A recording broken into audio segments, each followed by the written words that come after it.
Stare like Stone Cold with a few beers. Play the game, I end the game. I'm champion, I'm Triple H. Undertaker, I'm your maker. Bury the brother like Kane. Ooh, 1-3, hit the tombstone, hit the choke slam on face.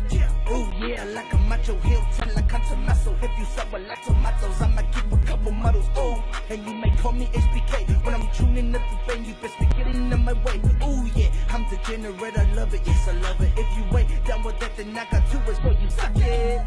Too sweet, put your fangs up. Too sweet, too sweet. Welcome everyone to your longest running Australian wrestling podcast, Wrestle Radio Australia. I'm your host, Todd Eastman. What a massive weekend we had this past weekend in Australian wrestling. You had MCW New Horizons with the UMCW Tag Team Champions. But as good as that show was, it sort of, and I hate to say it, it sort of pales in comparison to what happened in Sydney that very same night. And that was at PWA's Velocities versus Aussie Open. And because I watched it live on Fight, and because I don't live in Sydney, I'm not lucky enough to live in Sydney to watch these shows. But I thought I'd get my good mate, Rosie, on here to chat about the show because he was there. He was calling the action live. How are you tonight, mate? Thank you so much for coming on and chatting again. Thank you, mate. It's great to be back on the show. Thank you for having me. And yes, Saturday night was quite a special show for everyone watching and even me getting to call it. So it's always good to come on and talk PWA with you. Yeah, I'm not one for hyperbole. I'm not one for blowing smoke up people's asses, but that would have been possibly the best tag team match I've ever seen in Australia. That main event. I don't know if you feel the same way, but that had everything. It felt like it went for ages, but it was just nonstop. Those guys did not take a back step from each other. What was your feel? What was the feeling like in the crowd that night for that show?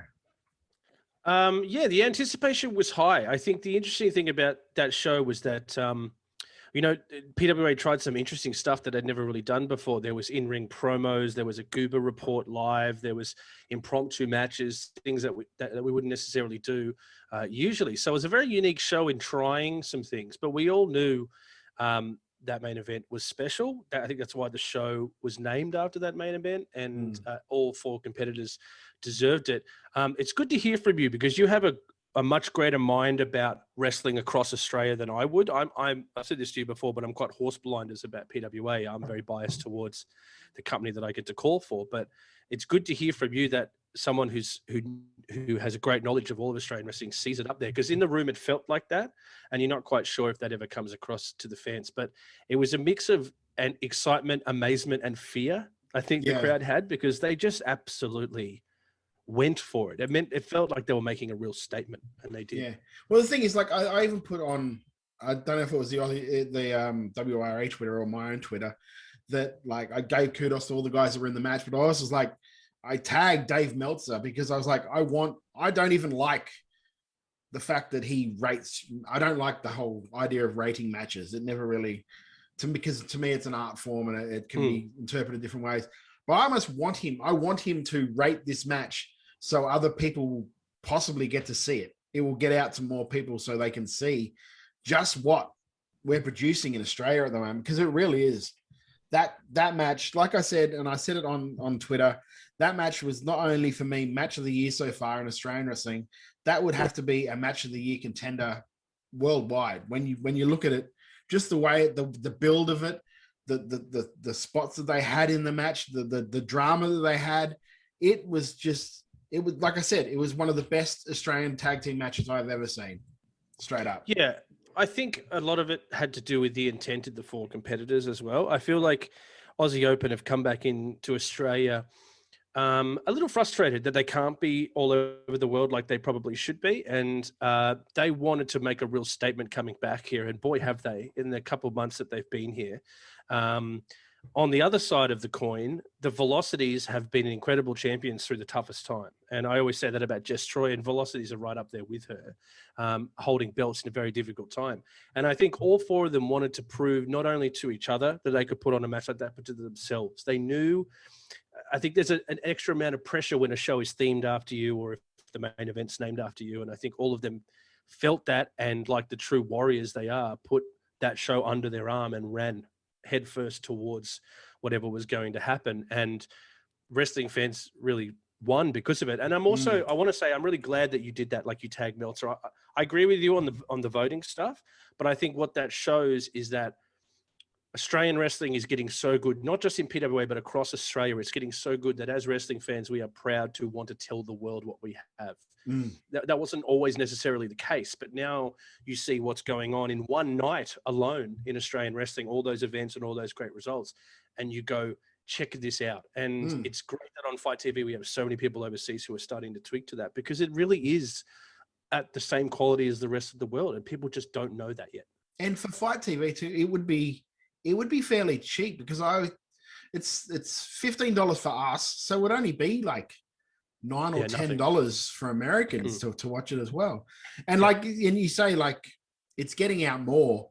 The fact, like, I tagged Meltzer because I want them to see it, to be able to. But just this past week or fortnight, Lance Storm on Figure 4 came out and said that he thought Riot City Wrestling was one of the best feds going around at the moment worldwide. And I mean, that's, if you think 5 years ago, you never would have heard anything like that coming from people like Lance Storm. Yeah, you'd laugh at that 5 years ago, but he's 100% right. Riot City Wrestling is great. MCW is great. EPW is amazing. PWA, we're proud of what we do. And I think there's a lot of people overseas who are now, and also Americans have always had a bit of a love of Aussies. You know what I mean? Like the accents, the nature. And I think a lot of American wrestling fans have discovered, oh, here's the thing I love, mixed in with the culture that I'm quite fond of on a affectionate or even a comical way. And that's all kind of coming together in this perfect storm. And I mean, man, what a couple of years it's been as an Australian wrestling fan. I'm really proud of it, really. And I think it was Jude took a really bad bump right near the end of that. It's from what I can tell, he's okay from Twitter and all that sort of. So it was Paris. Sorry. Yeah, you're right. So both of them are absolute warriors. Jude came into this match with an existing injury, and you wouldn't have even been able to tell. I mean, I had no idea watching it that, you know, he came in with an injury, but he did. I think he had a sore ankle or something. And then, Paris took a knock towards the very, like, literally the last 10 seconds of the match. It looked brutal. It looked brutal when it hit. Yeah, and it's, you know, it's what we're talking about that excitement, that high level. When you're competing at that level, we felt it in the room during the match. Like, you know, there was "this is awesome" chants and wow, everyone's talking to each other, but there's this underlying sense of, man, this is really close to the line. Like they are putting themselves on the line for this match. Sometimes in wrestling, when it gets to that level, it's one part excitement, one part fear. And I guess that's what I meant. But, you know, that one moment kind of hit Paris in the head. He got a kick to the head that kicked him a little bit too hard. Aussie Open were able to take advantage of that split in the Velocities Chink and Narama, which is they're so good together that they were able to single out Jude and win the titles in an amazing moment. But Paris, you know, we looked after him after the show. We took him to hospital as a precaution after the show, because we just, at PWA, there is no room for error. We do not want to leave anything up to I'm fine. And he was smiling and laughing as we took him, and he was released the same night. So it was just a precaution. He's totally fine, but it's just a testament to how much they want it, really. Yeah. But because even like as people that are sort of in the business, we saw that and we're like, oh, he's not in a good way. I think it was just the way his hands were like that. Yes. It was like, oh, he's been knocked. Yeah, as a sports fan, you've seen someone hit the ground with their arms like that before. Yeah. And it's immediate alarm bells. And that's why referee Endo, he's an incredible referee. He ran straight over to him. And literally 5 seconds later, the pin happened and the match was over.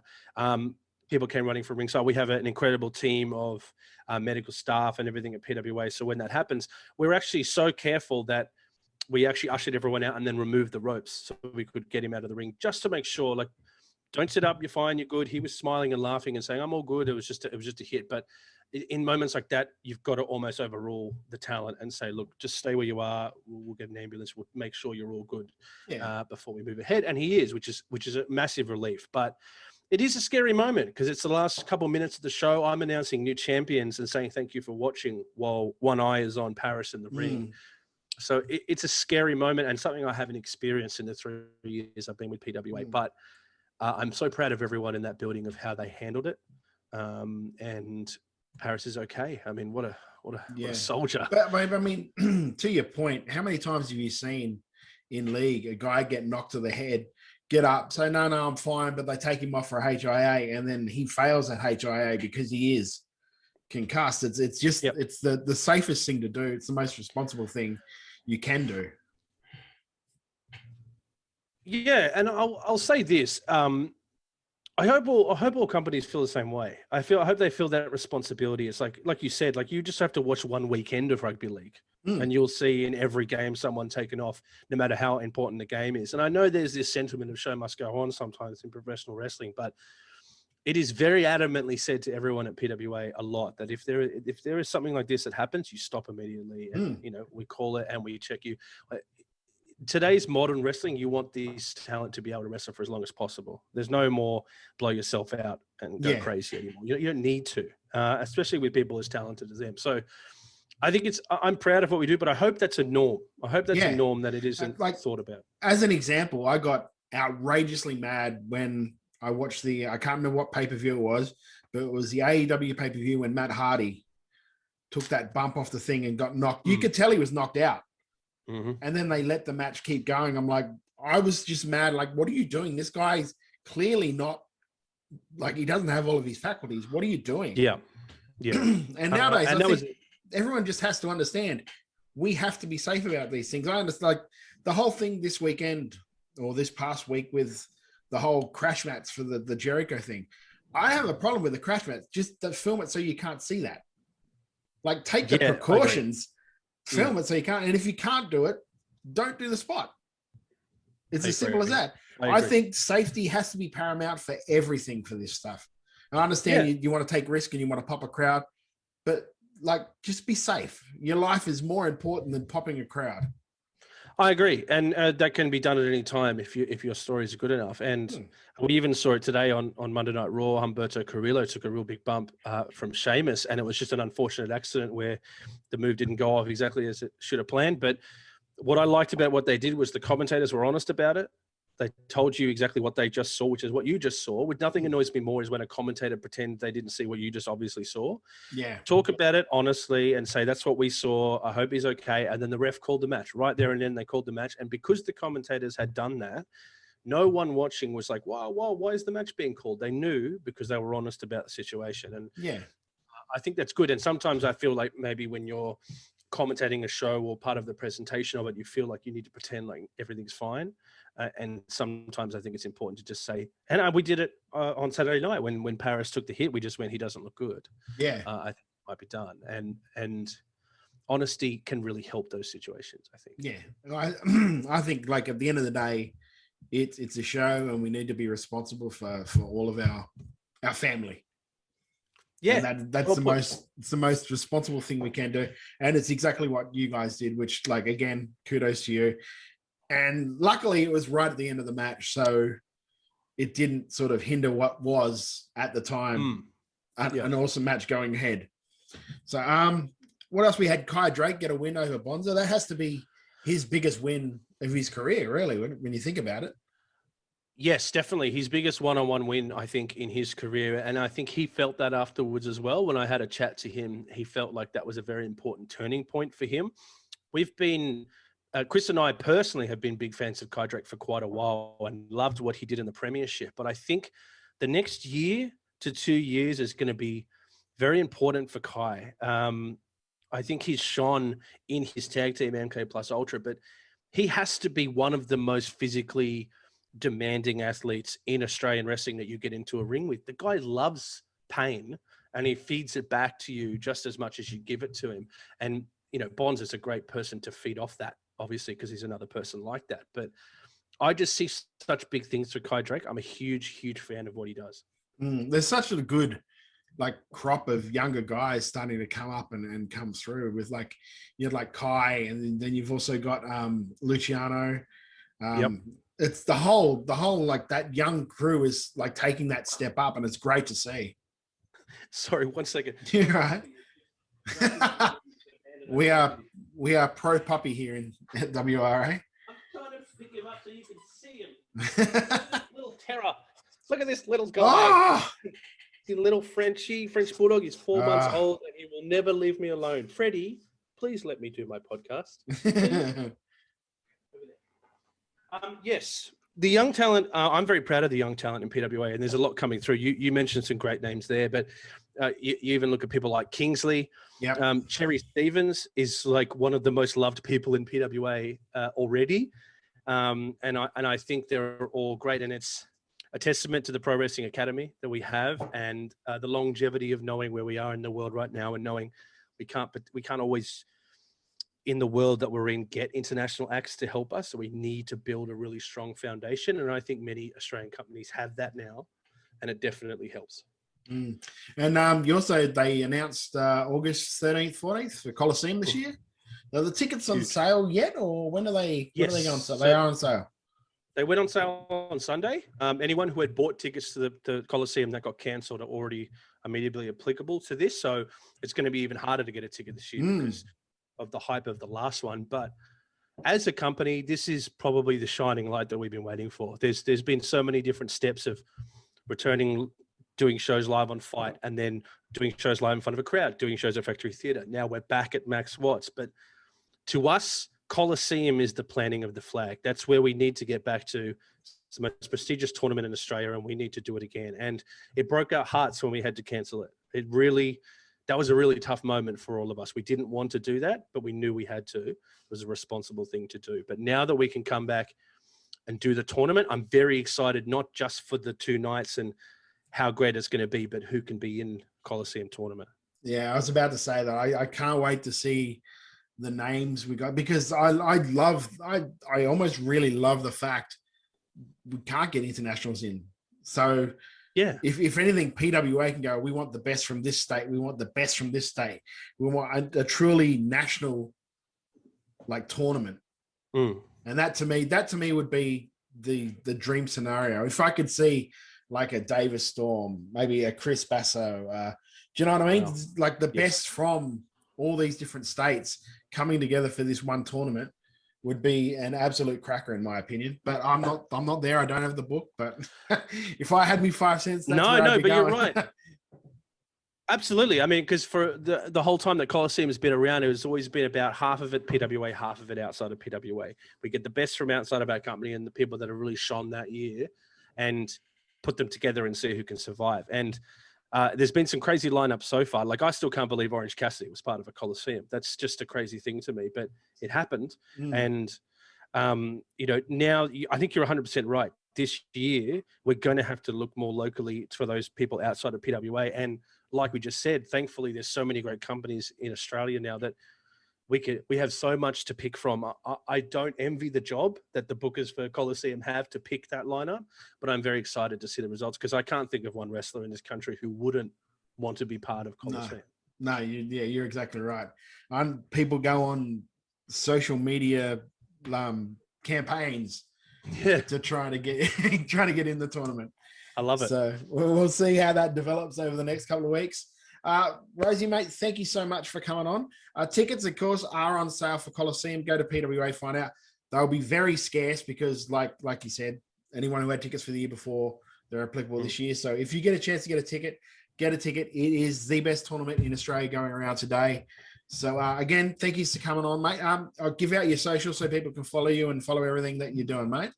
Yeah, no worries. Thank you so much for having me again. It's at Andrew Rose Knows, KNOWS on Twitter if you want to hit us up, and prowrestlingaustralia.com.au for all your tickets. We've got shows coming up in the next month leading up to Coliseum as well. And Sam Osborne's going for Jessica Troy's title, which should be very, very interesting. And it's all systems go over in House PWA. And also maybe Mick Meridian, Ricky South. So well, yes, Mick Meridian had a big argument about that. We'll have to see what Ricky has to say about that. But, Mick's my boy. I want to see that match. All right. Thank you so much for joining me, mate. We'll be back after this with Riot City Wrestling Zone champ Nick Armstrong right here on Wrestle Radio Australia.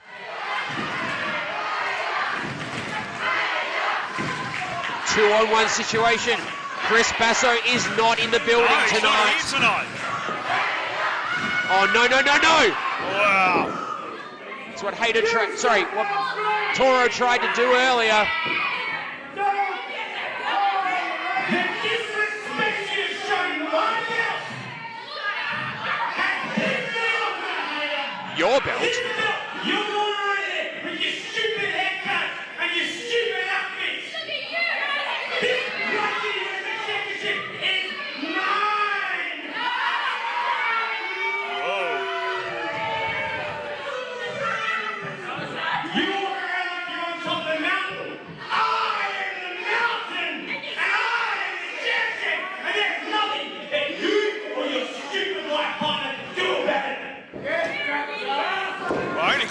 not here tonight, Sean.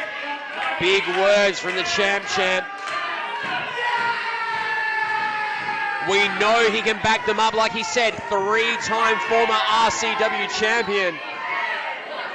But the belt is not his, it belongs to Matt Hayter. The question is, Paul, if the champ has set his sights on the official ego, how long does the belt stay with Matt Hayter? Champ Nick Armstrong, good to see you, mate. How are you? Hello, I'm good, man. How are you? Yeah, very good, very good. I was thinking about it like today, and the last time we did this was at Inner Focus in in the back room, just sitting in a little tiny room on a couch. That's the office. That's good. yeah, sure it is, mate. Okay, whatever. Man, that's going back a while. That's like 2015, 16, I reckon. Yep. Yeah. Man, time has flown. It's really, yes. And you're I was thinking about, because I've been thinking about, because I knew I was going to be talking to you, so I've been thinking about you today, and like when we were booking you towards that RCW championship for the first time, it was pretty much all like, Nick's a white meat baby face. We'll never, it would be so hard to make him like a heel, blah, blah, blah. And when I look at what you've done since, with the turn and the champ and the Nick's chick and the whole thing like that, it goes sort of almost completely against the guy that I know as not Nick Armstrong. How much are you having so much fun playing that role, or is it a time where it's a stretch for you, or what's the deal with that? Is it just? Dude, no, I love it. I think it's one of those things where early on in my career, I was doing the tag wrestling as, again, that white meat baby face, and which is the best way to learn. Again, you're getting led by guys like Brendan Vink, guys like Bronson Reed in NXT. Like, those guys taught me so much early on that when it was my turn to be the bad guy, I'd learned so many tools and tricks from these experts that I was just ready to go. And it's really, really cool, man. Like, you think about things that annoy you and situations that annoy you. Hence the Nick's chick thing, like treating women like shit. Like, I'm very opposed to that in my real life. So I thought, well, what can I do to sort of push the boundaries there? And I would never touch a woman, and I would never hit a woman like that. So and again, there's the whole feud led to me finally pushing Nick's chick over, and she got back up and kicked me square in the pills, and Chris Basso ended up dropping me on my head twice and then taking my title and my girl. So, it's one of those things that at the end of the story, we gave them everything back that we needed to give them. So yeah, it was really, really cool to do it like that. It's a weird feeling though, coming out and enjoying the heat and enjoying the booze and things like that. It's an empowering thing as well though, because it teaches you not to care what people think or what they say to you. Like the whole sticks and stones will break your bones thing. Like, that's true. Like when you want them to say those things, it's that change of perspective that goes, oh, holy shit. And then you got them in the palm of your hand. It's great. Yeah, it's awesome. I'm almost not the complete opposite to you, but when I do the Eastman character, the Eastman is everything I hate about my bosses, or like, what I mean, just being abrasive and an asshole, like thinking I'm smarter than everyone else, that whole deal. And then when we did that switch, when Cree and I went babyface for a little while, that was just so weird to me. I didn't feel right, because I felt like I don't want to be myself out there. I felt like, I was like, if I'm myself, when you're a character, it's different, eh? Yeah, I'm like, if I'm myself and they don't like me, well, then what does that actually say about me? Who cares?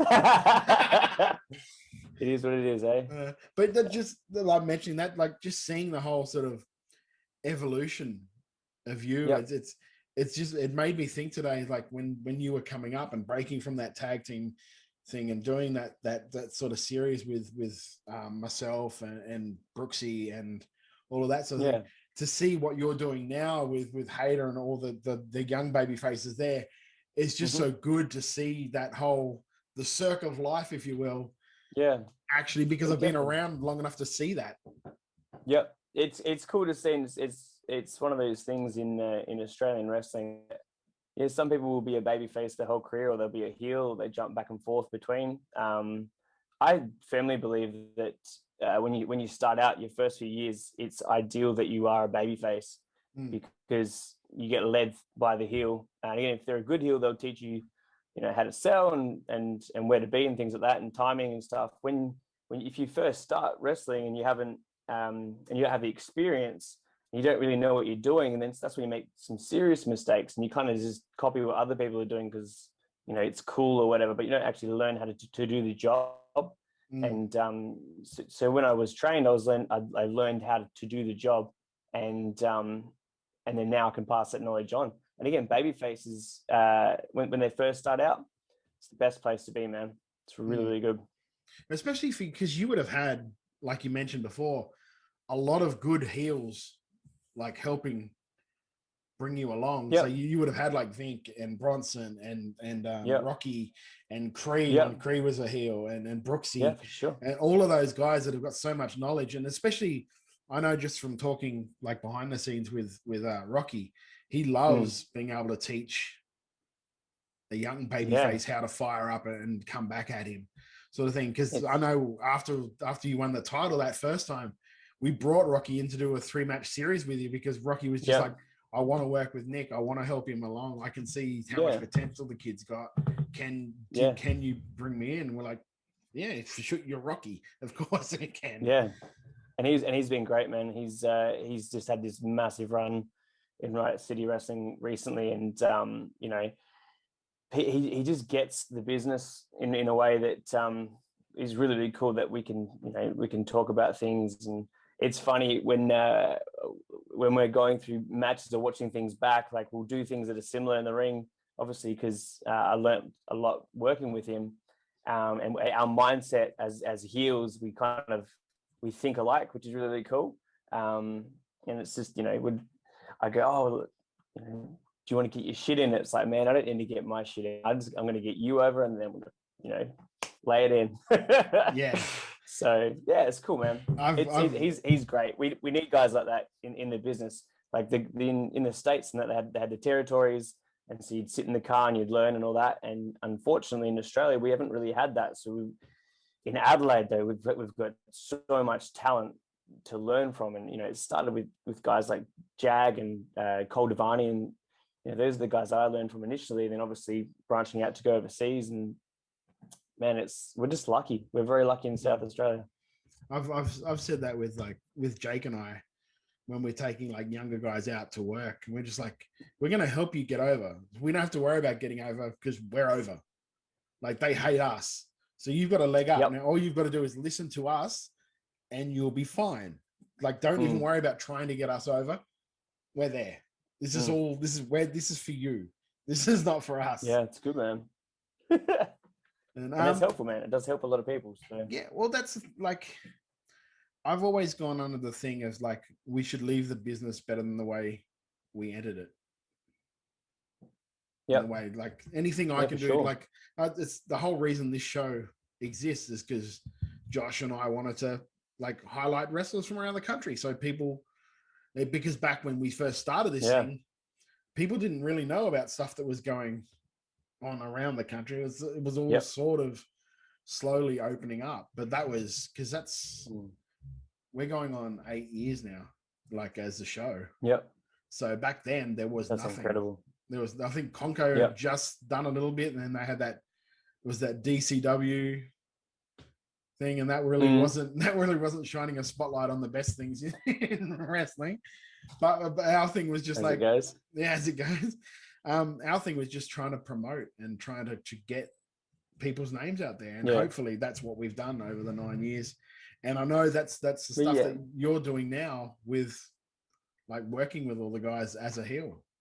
Yeah, it's cool, man, and it's good fun. It's good for the creativity, because you learn a lot. Not only I learn a lot from the new guys as well as the more experienced guys, because you're always going to see something and be like, that was different. Like I'm gonna look into that a little bit more. You know, take some of that, absorb some of this, and we've got such a creative group at the moment. Like we've got how many rookies? I reckon Tuesday nights. So I'm taking Tuesday night trainings at Riot City, and we're getting up to 25 guys and girls there consistently, which is incredible. So again, like these guys, they're keen for it right now, and I'm not sure if it's the success of your Rhea Ripley's, or if it's the success of the Australians getting noticed, or what. But I know that we are hungry here in Australia for more, and there's not just one of us.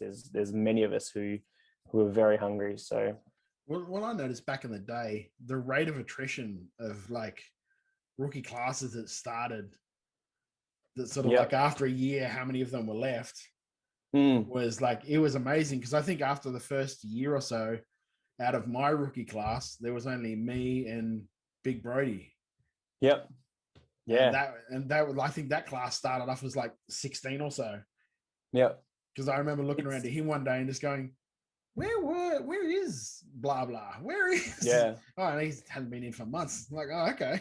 And people can just disappear. Yeah. I think like at the end of the day, it's the responsibility of the of not only the people that are wrestling, the trainees, but it's the responsibility of the school to follow them up and to find out what's going on and why they're not there. So with this current group, there's a lot of things that I will do to help keep them accountable, to coming to training and to showing up and to learning that, when you put the work in, you're going to get a good result. It's just going to take time. It's a hard thing to do, the pro wrestling, because again, you're always sore. You've got to eat well. You've got to train hard. You've got to do the stuff outside of the gym, at the gym, outside of the wrestling training. So it's a full-on commitment. And a lot of people, when they first start, they think, oh yeah, I'm going to go down and wrestle. And it's almost, they don't understand that it's a 24/7 commitment, not just a come in once a fortnight type thing. So it's is it harder with sort of like the newer generations? Because I notice that they sort of, a lot of them want more of the instant results, the instant gratification. Is it harder to get across to them that like, you have to work for this, we can't just give it to you, because people are paying to come in and see it, and B, you don't get a second chance to make a first impression. So true. Sort of like, we want to make sure you are right to go when we debut you, and believe me, it's going to pay off in the long run. Yeah, I'm not sure about the instant gratification. I think that everybody's different as far as their skill level and how they pick things up. I know that when I first started, I was very impatient. I thought I was the bee's knees. I thought it was top shit. I was a young kid coming in. I think I was 18, 19. I had previously done backyard wrestling, so I'd already had the confidence and the character, and I could do that. And I now look back at it and I think, oh my God, like I'm glad that I had the tough start. I had the EPW Adelaide tryout, which was just brutal. 2 days of hell with Jag Hartley Jackson. That was full on, but it tested you, it made you again respect the business, which a lot of people see wrestling and go, wrestling, and it's like, man, you wouldn't last a day at training. Like it was brutal.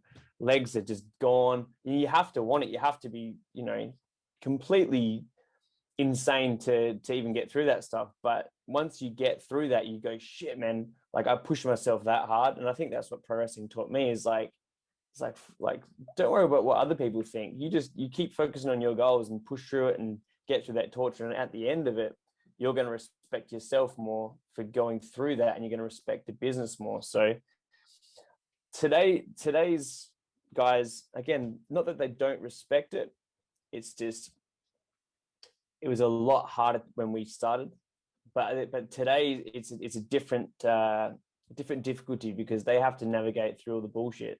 They have to navigate through the social media. They have to navigate through that instant gratification where they could come to training and they could take a photo and be like, yeah, I'm training. And then it's like, yeah, cool. And then that's as far as their level is going to get to, because, like, they've already achieved that. They've already stepped in the ring. It's like, well, hey, man, like, depending on how far you want to go is how high you aim.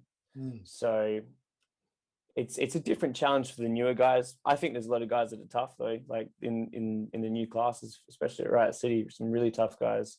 I would love to put them through that try that we went through. And again, like I don't necessarily think it's I don't know, right for today's age, because we're a bit smarter with our bodies and all that. But I'm glad that, you know, I got through it safely. And yeah, there's no the ring needs to be repaired a little bit, so we're going to bump on the mats today. Oh my god, yeah, dude, my first bumps were on that those mats. I don't know, Coldavani. I was like 15. We drove like 5 hours from Mount Gambier to come up, and it's like, all right, you're gonna do a bump. I was like, all right, sick. Dunk. I'm like, oh man, my instant headache, and I was like, oh, okay. But we got through that day, man. It was hectic. Yeah, I remember when we were training one day. I don't know what it was, but Matty was angry about something, so we just all bumped on the what? Yeah, I know, right? So we just bumped on those outside mats all night. I was like, ugh. No, that's what we had to do all the time. It sucks. All right, okay, yes, Matty. Yeah. Yep. And you learn to bump pretty well though when you do it like that. Like out the ring at Riot City now is again, it's a lot nicer than landing on the mats. But if you land wrong, ooh. Yeah. Well, see, I remember like because the only ring I'd ever worked was the Riot City ring. And the first bump I took in a ring up here, I was like, what the fuck is this? Oh, what are you guys doing? That didn't bounce me back up. What's going on? Yeah. Oh man, there's some bad ones out there. Because the majority of your career in tagging has been with your brother, and now you've been tagging the last year or so with Tony Toro. Yeah. How different is that working with your brother as opposed to working with, and because it would have been a completely different dynamic too, because it would have been just like the veteran taking the young guy under the wing. Is it that thing where like you and your brother might have had that mental sort of connection where this is what we're going to do, and with him it's a little different, or? Yeah, so with my brother, it's so with Jet, we think the same. So we'll look at each other, we'll look at the opponent, and it's done. We don't even need to say anything. So that I took that for granted. That was a big thing I took for granted, because I was like, in the first few matches when I was working with Tony Toro, I was like, well, why aren't you here? Like, he's like, why aren't you reading my mind? You've got to communicate, man. Like, you know, you got to. And I just wanted him to be there, because I'm like, you know, 100 miles an hour, I'm good to go. You should be where I want you to be. Whereas with Jet, he would be there, and because we think similar. Like it's just a thing with our brains. You know, even outside of wrestling, we'll be sitting there, and you know, something will happen, and we'll just look at each other, and I'll be like, "You thinking this?" Is like, "Yeah," and I'm like, "That's so weird." It's different, but it's a good challenge. Again, with Tony Toro was trained by Lance Storm, so he's got a phenomenal base. He's building a lot of confidence now. He just had a great match with Matt Hayter at the last event for Riot City Wrestling, and I think give him a little bit of time, and he's ready to step into his own. The tag works help build his confidence a lot, but he's just showing what I already knew, like with him, because you know he's been a training partner of mine for years now, and the guy can go, and he wants to go, and he just wants that opportunity to get out there and tangle with the best. And yeah, man, it's good to see. Like, again, just two different styles of tag partner. I love it, man. I think tag wrestling is unreal. Like the stories that you can tell, the way that you can, you know, get the crowd going, like it's incredible. Yeah, so I really do enjoy tag wrestling, but then I love singles wrestling as well. I love having the pressure of it all being on me and my shoulders, and going out, especially closing a show. I love closing a show, because it's like, hey, there's, you know, whatever's happened at the start of the show, middle of the show, I like the challenge of like, okay, it's time to go out there and show them what I've got, and what us is, you know, what we're all about. So yeah, it's good, man. I used to love, like, up here sometimes that for some reason I put Jake and I on first. I'm like, you sure you want to do that? Yep. Yep. All right. Good luck, boys. I do love the opening match as well, though. Like, I think that's. I think as a booker, when I Mm. booked, there was 3 matches on the card that I really put a lot of thought into. It was the opener, the match before Inter, Yep. and then the main. Yep. Because for me, that's your 3 pace setters for the show. Yep. For sure. Like you want to Yeah, send so- people sort of happy into Inter, because then they Mm. buy heaps of merch and they're all that stuff, and they're keyed up for the next half of the show. The start of the show Mm. is like is your pace setter. Mm. So that Yeah, gives for sure. it gives them an idea of what the show is going to be like. Yeah. And then of course your And main then event again, is your main event. Yeah. And they should all feel different. Every match should feel different. Yes. And it should just build and build and build. The opener though, like if you've got people that can work, if you've got people that understand that it's not just about them, it's about the show, then they can go out there and they can get a great performance, not have to do too much, but just enough to really excite the crowd, because the crowd are going to be hot, man. If it's the opening match, like if you kill the opening match, get out of the business or learn what you did wrong and then improve on that and then have a go again. But it's again, if you don't know how to do it, come and learn from the best. Yeah. Well, like up here, I'd always find 1 or 2 guys that I knew could like work quick and work crisp. And Yeah, crisp. I'd be like, you're my Rey Mysterio at like WCW Rey Mysterio. Your opening match, you set the tone for the show. Don't think Yep. of this as like I'm keeping you stuck in the opening match. This is to show, like I want you to show the rest of the card. This is what Yep. you've got to live up to. And then This after a is how it while, is. the next person will come in. You'll move up to that next spot on the card. That's the way I always saw it. Is like they graduate. If I'm not in the main event, I'd prefer to be in the opener because I know I can do it really well for them. And then, or pre-injury as well is great. But yeah, man, it's one of those things. I say it to the rookies at training. I say at KFC, everybody loves KFC, right? Well, most people. I say, they're not called soggy strips. It's crispy strips. You want your shit to be crisp. Get out there, get it done. Like, make it look good. If you're trying to do too much, then you stuff up. Then it's like, make it crisp. Make what you do mean something, and then you're gonna have a good time. I'm the same with promos. Mm. I'm like, make it crisp, make it quick, get it done, get your point across, and get out there. Get to the Nobody point, likes a 5-10 minute fucking promo because they're like, all Well, right. let me tell you something, brother. Yeah, pretty much. I was on a show up here not long ago, and they had this opening spot, and we were pretty much the opening match, and they had a friggin' 10-minute promo set For the opener. before us. Yeah. Oh man. And it was just, and so I was mad, and I went out and I cut a half shoot promo that took like 45 seconds and riled the crowd up. And then afterwards we got to the back, I said to the guy, I just did in 60 seconds what took you 10 minutes to fucking do.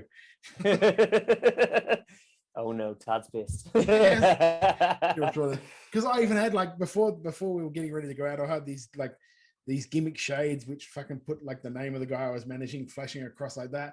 Took them off, I threw them down. And Mitch is just like, what's wrong? I said, this isn't going to be a good promo, man. So I'm not going to let you won't take any of the blame for this. This is all on me. I am pissed. I'm pissed now.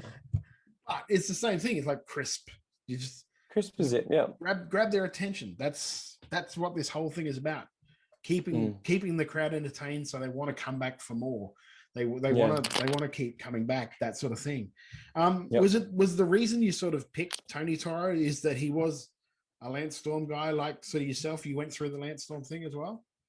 Well, I didn't pick him, so it was a decision that was made for us. It's like, hey, we want you guys to work together. Like, you're good friends, and let's just see what happens. And we went out there and we had a good match, and the booker's like, hey, like that was really good. Like you guys worked well together. And I was like, yeah, like we're good friends, and I don't like having bad matches. So I think it's not a fan of having bad matches. Yeah.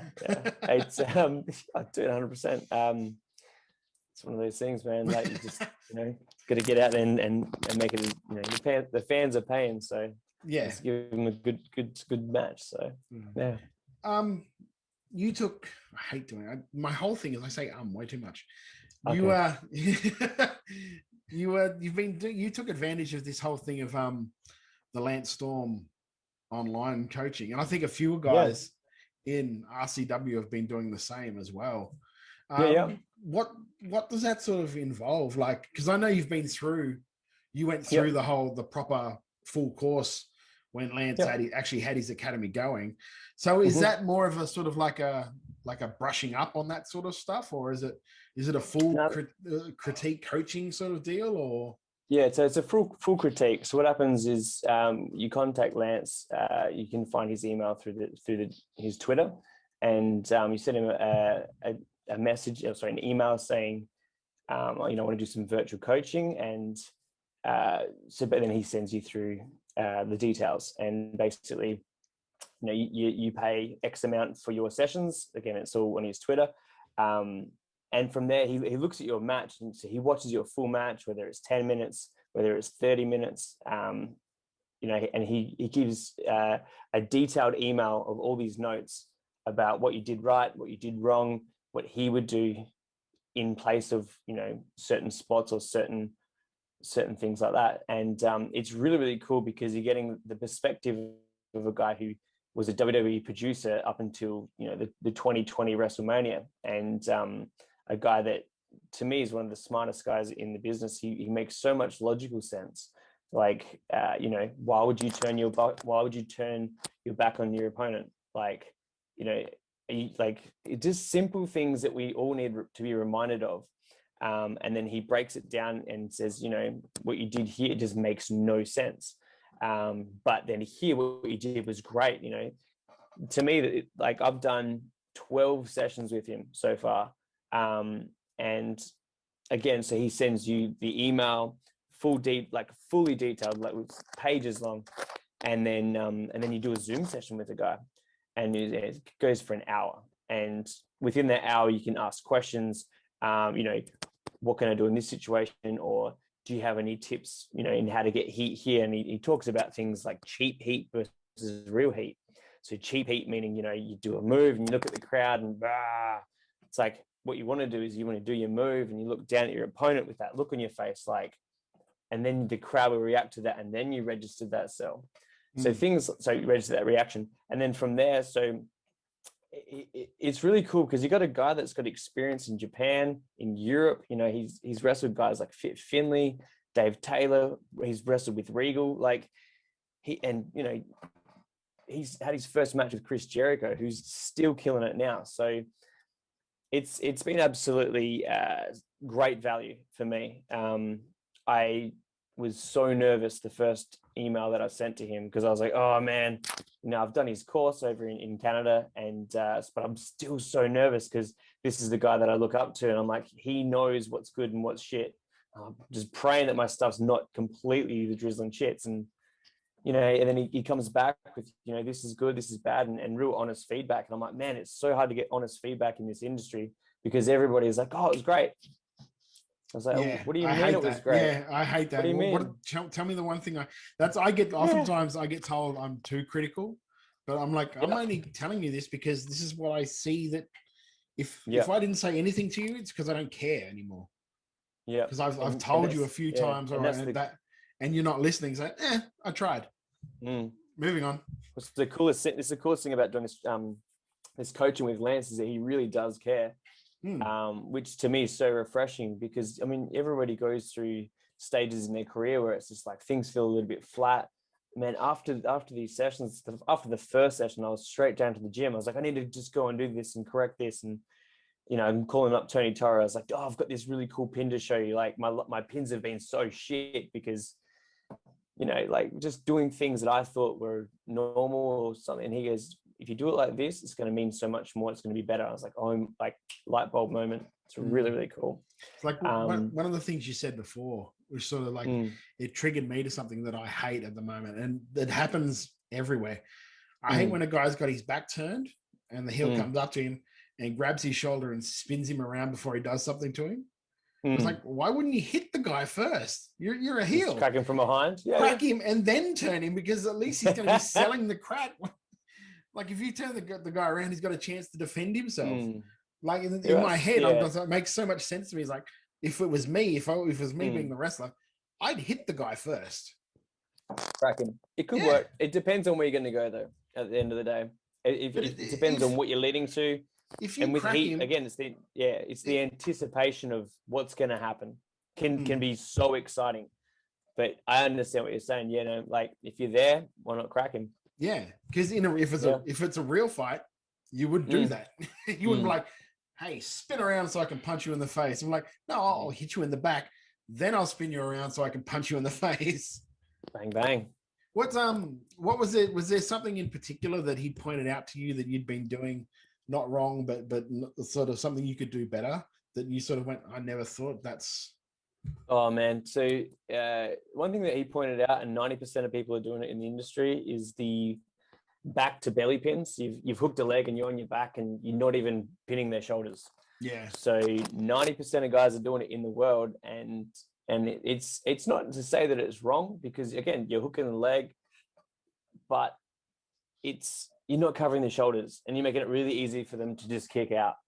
And it just, like, Lance hates it, and I see it all the time. And now I'm just like, man, like I get why, because it just looks lazy. And there's so many better ways to pin, and there's so much more respect for your opponent you can have by pinning them properly and covering them properly and getting something to cover the shoulders. You know, whether it be your leg, whether it be your arm, hooking a leg, two legs, and it means more to do different pins as you progress the match as well. So for me, just like, again, breaking down those small things can make a good match great. Psychology wise, not so much about the moves, more about the mood. For me, what I was doing is I was having action matches, you know, like you have an action movie, and my goal is to get the biggest emotion response out of my crowd. And the best responses that I find in movies is drama movies. So instead of having action wrestling matches, I'm having drama wrestling matches. So to build drama, you know, if you're really far away from each other in the ring, there's less likely things are going to happen, right? If we're in close together, something's about to happen. And especially towards the end of the match, you don't want to separate to come back in, or separate, guy comes at you, you give him a boot. You want to be in tight, throw him at the buckle, run in, increase that drama with small things like that. So just even knowing that now, it's just like, man, like that is going to just, your reaction is going to build rather than build, drop. So does that make sense? Yeah, completely. I'd never heard it said like that before, but it makes, like, makes complete sense to me the way you've described it. Yeah. Like one thing, and again, that's my interpretation of it as well. So yeah, like one thing I hate at the moment, and I'm seeing it a lot everywhere, is the whole 1-2 late kick out, and the guy sits there for about a minute and a half going. Yeah, it's a big one, like, isn't it? why are you shocked? He's kicked out of everything. If anything, you should be getting angrier. And when you get angry, you don't stand there and be shocked and all this. You just go, oh, you know what I mean? It's just, I'm like, to me, that takes the next bit. Yeah. How are you shocked, bro? He's been kicking out of everything. Get back into it. I think a lot of wrestlers, they watch the moves and they go, okay, I need to do a bigger move, but there's a lot more to it. And the guys that I'm training now at Riot City, they're picking it up, they're learning it, and we're just going to keep training the next generation and training the guys again. If the current guys want to learn as well, we're going to help train those guys up. And because again, man, I think wrestling needs that self-respect back, and we need to sort of just look at learning how to do the job properly is big. Yeah. So yeah, but the moves, I mean, I've always loved wrestling moves. I was, okay, what's you know, something that I'm like, that's really cool. But if it's done in the right place and the right story, it's like, it's so much better. So the one thing I love, one move I loved, and I saw it ages ago on an Evolve show and hadn't seen him do it very much since, is that have you seen the Darby Allin when he does that figure 4 pin? I haven't seen it, no. He like crosses the guy's legs over like it's a figure 4, but then rolls over the top of him. Oh, like gotcha. Like it's a rat. So he's got the guy's leg So kick that and can't really kick out. I'm like, that's such an inventive pin. It's cool. Why aren't more people trying this sort of stuff? And it's sort of There we stuff go. like that. Like that's when I like pop for that stuff, that's when my wife looks at me and just goes, "You're a geek." But there's us that love that. There's us Yeah. that love seeing things that are creative, and you go, "That was really cool." Yeah, So I'm like, there's a niche there. yeah, I'm like, you just like, you don't understand. I've been watching this for 30 odd years. I've never seen that before. That's I do amazing. love it when that happens. Yeah. Yeah, If I see something and I'm like, I've never seen that before, that's always good. And the wrestlers are always trying to incorporate it into their matches. You kind of go, those are the ones you want to watch because you don't know what they're going to do in that match, which is cool. yeah. There's always like just that one little thing that's different. You're like, oh, that looked awesome. Well Yeah. done. It's cool, man. If it can look awesome and look believable, pops me It's good, man. every time. So I guess you doing the whole Lance thing is really helping you in your coaching role as well, wouldn't it? Yeah. You think about it because you're bringing that to them and going, well, this is what I've learned here, Yeah. and this is from this guy. So you can listen to this guy, or Yeah. you can just go along with what you think is good. Yeah. It's been pretty cool, man. It's great if I don't know the answer to a question, I can go in the next session with him and be like, hey, what is your opinion on this? What do I do in this situation? So that's really, really cool. It's handy to have people to learn from and mentors. So this service is just, it's such a rare thing that and when I saw it, I was like, I'm jumping on board. It's the best investment outside of going to his actual school that I've made. So, which is really cool. I think if there are some guys or girls out there that are a bit nervous about doing something like this, I just say go for it. Just send him your best work, your best match. And it doesn't have to be a perfect match because I've sent him some matches which I've been like, not really, wasn't the greatest, but then those matches have actually got some of the best feedback from.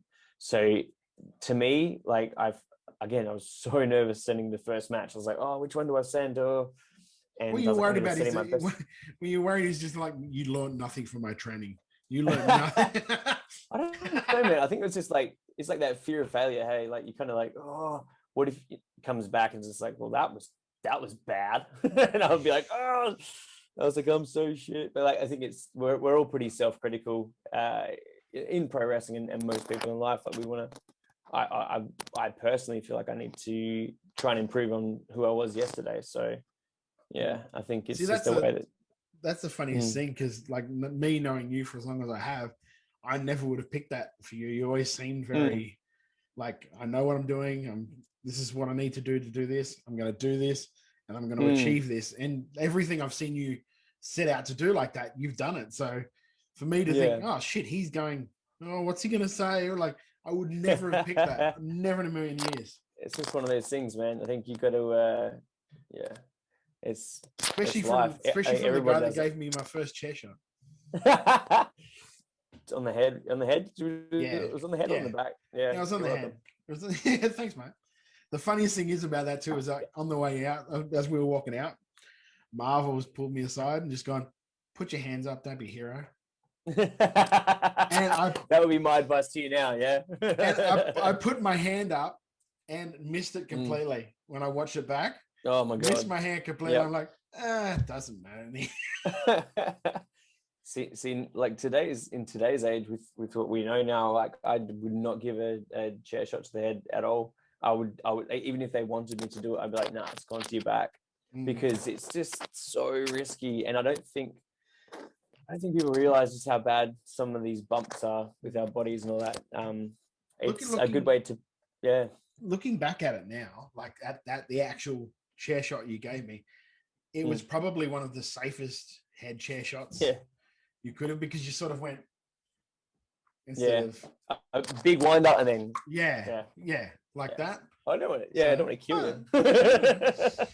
Well, there's been times. That was good. We got a good reaction at the end of that match. So yes. Well, cool. you and Brooksy always had really good chemistry in that ring. That's why when Brooksy had his run, and we were looking for the guy that would take the title, straight away I'm like, what about Nick? It's like that's your baby face. That's your everyone loves him. Why not build him up through that? So it's why you got the build up through like the Adam Pearce and that sort of thing. What was that like, by the way, working with Adam? Because I don't think you knew until about a week before that you were going to. We sort of did big switcheroo on you. Yeah, because I would have been packing it. It's always one of those things when you wrestle with people that are better than you, like especially like he's such a pro, 5-time NWA champion. So to wrestle somebody that's that good, I was so nervous. I didn't want to stuff up, but I knew that I would be fine as well. It's like the first time I wrestled Lance at the Lance Storm at his training school. They're just exactly where you want them to be, and it's like they're so good. And it makes me go, I want to be that good. I want to be, I want to be better than that, because I'm like, it's the same high. And it was such a cool experience, man. The way that he controls a crowd, like Adam Pearce, he comes out there and he's okay just looking at one of the kids, in the crowd and just staring a hole through him until his parents get uncomfortable, and then they start going off and the whole crowd starts, and he's just, because it's through that experience, and I learned a lot from working with him. And again, it was such a cool moment for me, and I'm very grateful and thankful that I got that opportunity. So it's one of those things that we need to create those opportunities again for our guys in South Australia and in Australia. Just depending on which talent you got to pick the right talent. So someone like Adam Pearce, he gives back, and even through promos and through his work, he's just such a cool dude. So, and again, he's an E doing great work there as well. So he deserves all the success he gets. Can you just move your mic slowly, because it's hitting you? There you go. Hi, dude. No, you're right. There we go. I just know there's going to be people listening going, oh, God damn it. God damn it, kid. Learn to work. Learn to work on my kid. Yeah, that's fine. How's that? We're good? Yeah. Stop moving. Okay. Beautiful. So now you sort of, you haven't really moved out of it completely, but you're moving back into sort of singles competitive, because I'm guessing now that you'd be the number one contender for the Riot City Championship. Are you sort of are you really excited about getting back into that side of wrestling again, wrestling the singles matches? Yeah, for sure, man. It's that's the role that I want to have. I want to be in that top spot, brother.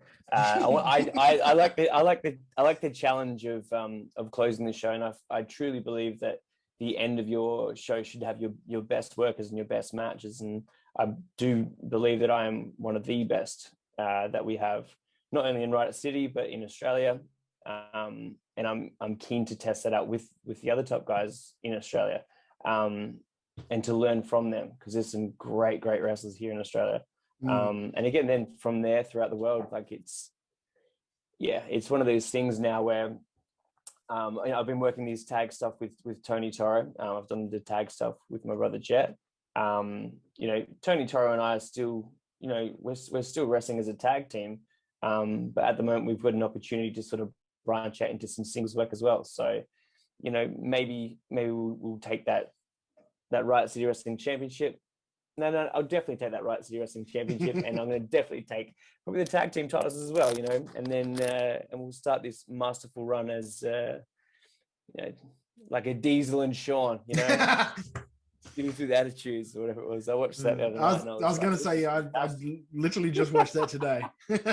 It's good, man. Like, again, we need things like this on the network to help inspire us, because I think there's so many cool stories and so many things that we didn't understand growing up with wrestling, and it's just like, man, the perfect storm. Things can just be, you got to be at the right place at the right time. So now that the country's starting to open up, are you going to be looking for working like MC dubs or PC dubs, or because you've worked PC dub before, haven't you?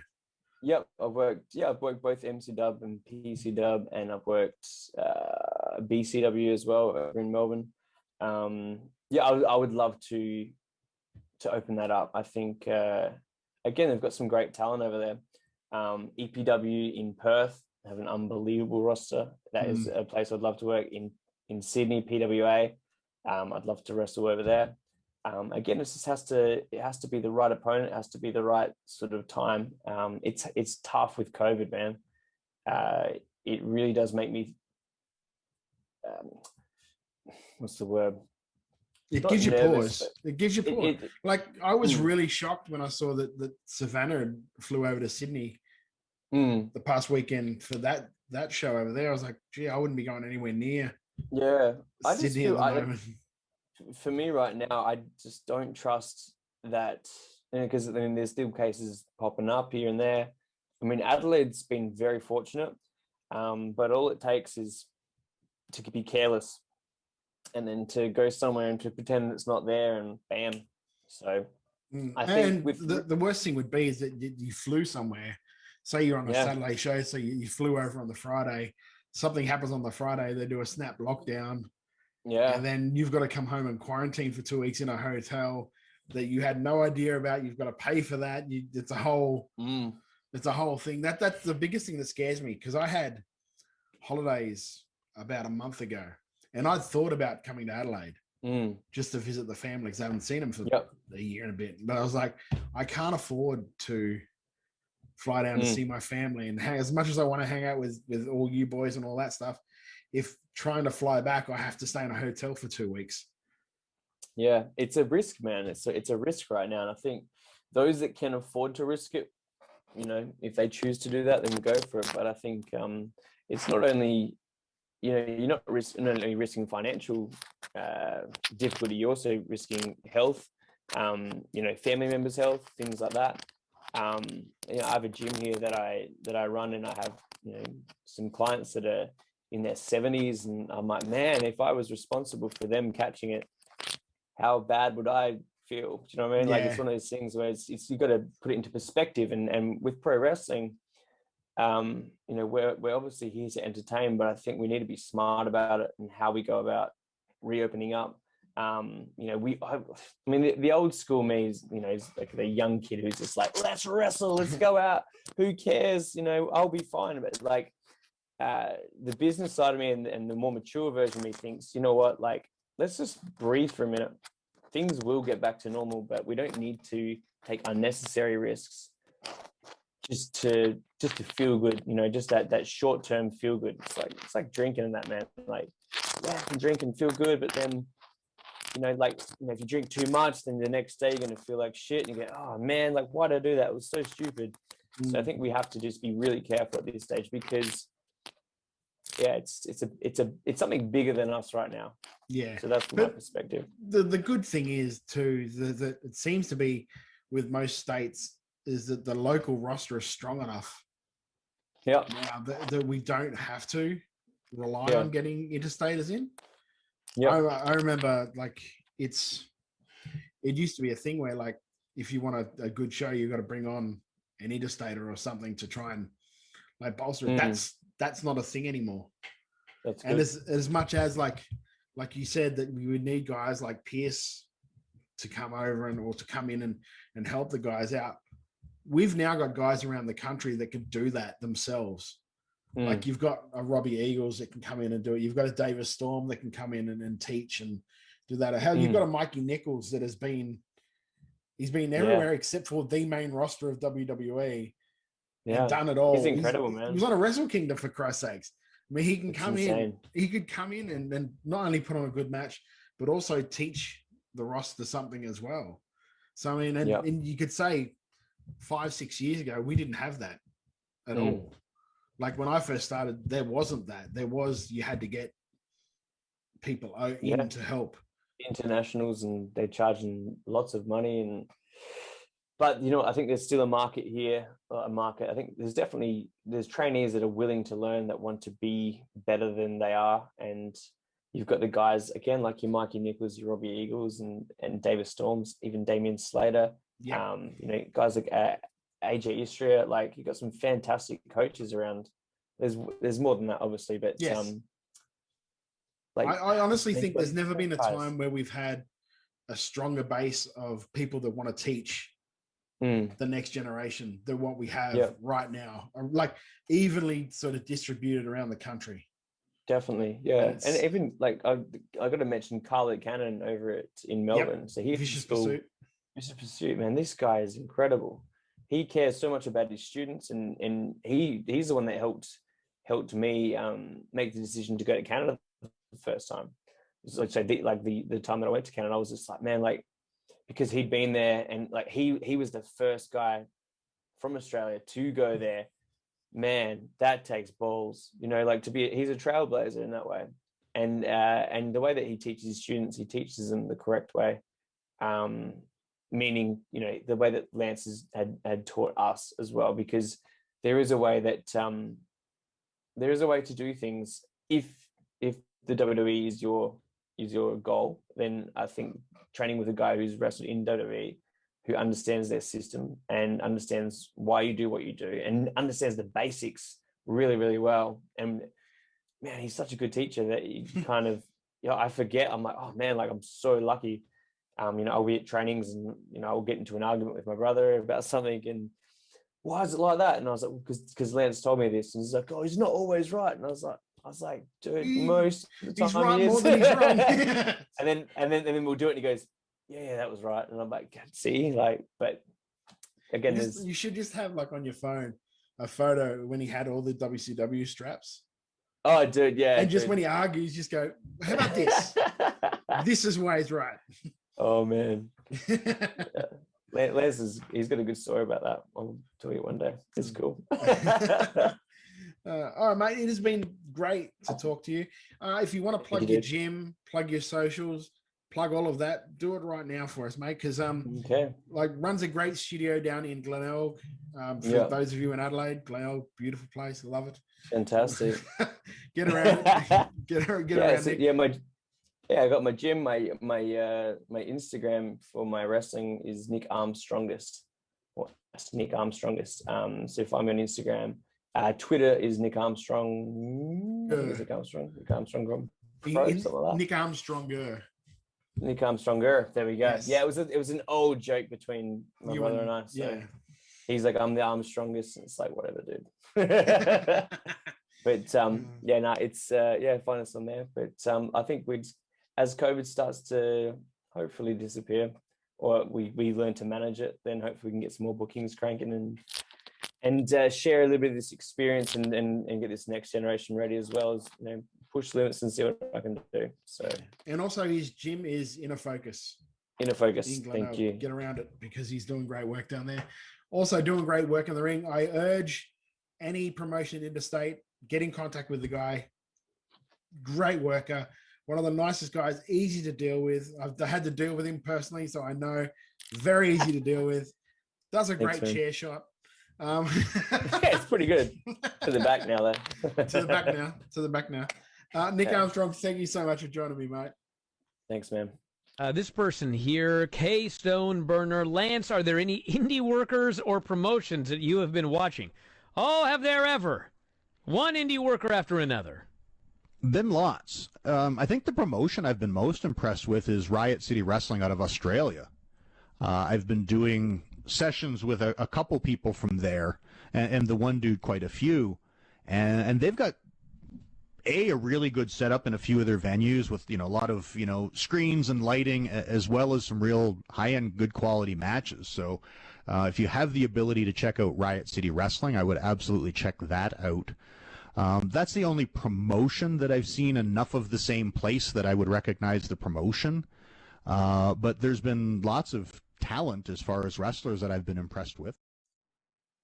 Once again, big thanks to my guests, Nick Armstrong, and of course, Andrew Rose, for coming on to talk PWA.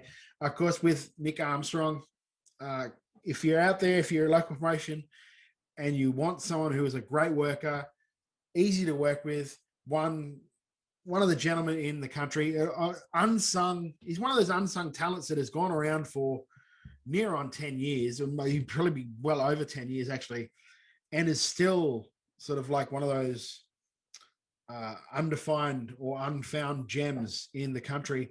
Please do get him on your show, and he will show you exactly how good he is. I mean, he's been literally training now under Lance Storm for probably 2 or 3 years. So the guy is really good. When I worked with him, is an absolute dream to work with. So please go and support Nick Armstrong. If you're in Riot City Wrestling or you're a fan of Riot City Wrestling, you guys know exactly what I'm talking about when I do talk up Nick Armstrong the way I am. If you haven't already, guys, make sure you subscribe to WRA. It's free. You can do it on Spotify, YouTube, Apple Podcasts, Stitcher, anywhere you get your podcasts from, we're there. If you're on YouTube, hit a subscribe and notification bell. So then every time a show is up, you will find out about it and you'll be able to watch it. And unfortunately, see my ugly face, but see some of the best wrestlers from around the country talking to me.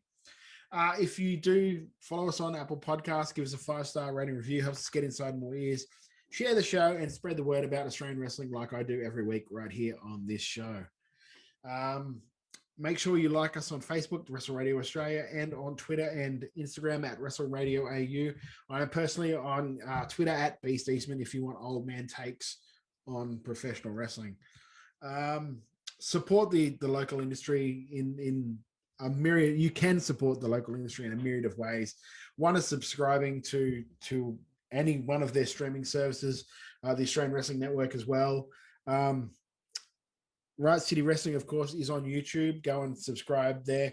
All of their shows get put up, I think it's like 2 or 3 or 4 days after they actually happened on YouTube for free. I mean, you can't do better than that. Also, if you can, do go and check out that PWA show on Fight, the Aussie Open versus Velocities. Like I said, talking to Rose, and if you saw me on Twitter, it was, in my opinion, hands down, one of the best tag team matches I've seen. Definitely one of the best Australian tag team wrestling matches I've seen.